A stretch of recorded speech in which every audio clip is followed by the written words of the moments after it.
আর আল্লাহ পাক অনেক কিছু মাফ করে দেন, কিছু কিছু বিষয় আল্লাহ পাক মোটেই পছন্দ করেন। তার মধ্যে একটা হচ্ছে অহংকার, তার মধ্যে একটা হচ্ছে শিরক, তার মধ্যে একটা হচ্ছে অন্যের হক নষ্ট করা, তার মধ্যে একটা হচ্ছে আদম সন্তানকে হত্যা করা, তার মধ্যে একটা হচ্ছে বৃদ্ধ বয়সে ব্যভিচার করা, তার মধ্যে একটা হচ্ছে মুরতাদ হয়ে যাওয়া। ওই যে খ্রিস্টান হয়ে যাচ্ছেন না, খালি মরেন তারপর বুঝবেন, খালি মালাকুল মউত আসুক তারপর বুঝবেন।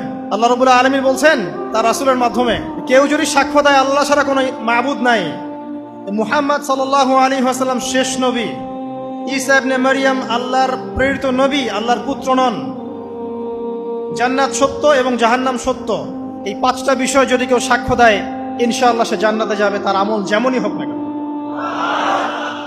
টাকার বিনিময়ে, চাকরির বিনিময়ে, সমাজসেবার নামে আর চিকিৎসার নামে ইমান বিক্রি করে ফেললেন, সুবহানাল্লাহ সুবহানাল্লাহ। তোমাদের এই পৃথিবীতে বেঁচে থাকার চাইতে মাটির তলে চলে যাওয়া ভালো। আবর্জনার কোনো প্রয়োজন নাই আল্লাহর এই জমিনে। এই মুসলিম উম্মার আবর্জনার কোনো প্রয়োজন নাই। এই মুসলিম উম্মার ইমানদার সাহসী তরুণ প্রজন্মের দরকার।